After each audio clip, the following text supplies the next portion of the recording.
Pemirsa, di awal pekan kabar duka datang dari Papua. Kepala Bin Daerah Papua Brigjen TNI Igusti Putu Dadi Nugraha Karya gugur ditembak KKB di Beoga, Kabupaten Puncak, Papua.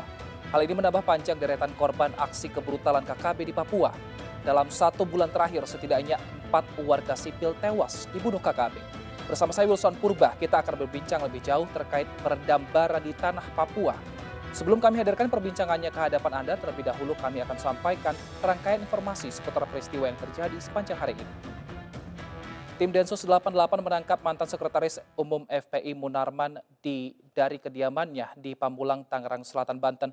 Penangkapan Munarman diduga terkait kasus pembaitan di sejumlah wilayah yang diduga terkait ISIS. Ex-Sekretaris Umum FPI Munarman Selasa sore ditangkap Satgas Wil Densus 88 DKI Jakarta di rumahnya di perumahan Modern Hills, kawasan Pamulang, Tangerang Selatan. Saat ditangkap, Munarman berulang kali berteriak memprotes penangkapannya. Polisi juga menggeledah rumah Munarman.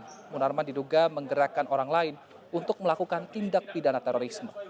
Ex-Sekretaris Umum FPI ini diduga terkait dengan kasus Baiat UIN Jakarta, Baiat Makassar, dan juga Medan yang diduga terkait ISIS.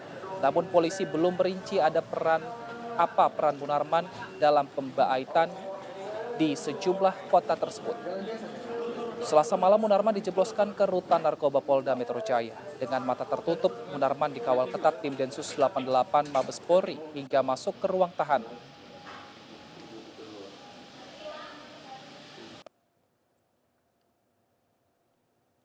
Bersamaan dengan penangkapan Munarman, aparat juga menggeledah bekas kantor FPI di Petamburan, Jakarta Pusat. Dalam penggeledahan, aparat menemukan sejumlah barang bukti, termasuk serbuk berbahaya yang mirip dengan temuan di Condet dan Bekasi dalam penggerebekan kasus dugaan terorisme. Selain menangkap dan menggeledah rumah Munarman, tim Densus 88 juga menggeledah bekas kantor sekretariat FPI di Jalan Petamburan 3, Tanah Abang, Jakarta Pusat. Penggeledahan berlangsung selama 6 jam sejak Selasa petang hingga Rabu dini hari. Dipimpin langsung oleh Kapolres Metro Jakarta Pusat Kombes Pol Hengki Haryadi dan Dandim 0501 Letkol Lutman Arif. Menggunakan kendaraan taktis, tim Gegana juga diterjunkan di lokasi dengan membawa sejumlah peralatan seperti metal detektor dan mendeteksi peledak. Dari kantor berlantai 3 ini, tim Puslap 4 Mabes Polri beserta Inafis Polda Metro Jaya mengamankan sejumlah barang bukti dalam 4 box kontainer. Barang bukti yang diamankan diantaranya atribut ormas yang sudah dilarang, dokumen ormas, buku bertema kudeta, dan juga serbuk yang disimpan di dalam botol. Serbuk tersebut mengandung nitrat yang sangat tinggi jenis aseton. Selain serbuk, juga ditemukan cairan TATP mengandung cairan aseton yang merupakan salah satu cairan untuk membuat bahan peledak. Cairan ini serupa dengan barang bukti yang ditemukan di Condet dan Bekasi beberapa waktu lalu terkait kasus dugaan terorisme. Usai digeledah, kantor bekas markas FPI ini digaris polisi. Baku tembak antara aparat gabungan TNI Polri dengan kelompok kriminal bersenjata kembali terjadi di Kampung Maki, Distrik Ilaga, Kabupaten Puncak, Papua pada Selasa pagi. Seorang anggota BRIMOB gugur dan 2 anggota lain mengalami luka tembak. Aparat gabungan Polri Namangkawi kembali terlibat baku tembak dengan kelompok kriminal bersenjata di Kampung Maki, Distrik Ilaga, Kabupaten Puncak, Papua, Selasa pagi.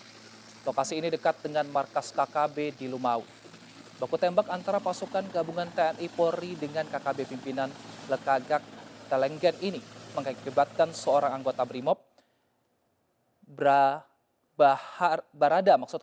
Barada Ikomang Wiranata gugur. 2 anggota lain yakni Ibda Anton Tonapa dan Bribka M. Saifuddin terluka tembak.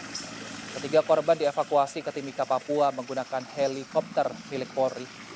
Kontak tembak terjadi saat pasukan gabungan tengah mengejar anggota KKB.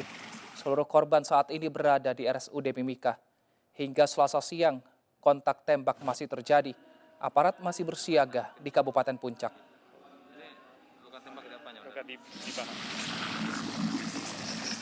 Pemirsa, perbincangan akan kami lanjutkan pada segmen kedua di Indonesia Bicara. Tetap bersama kami.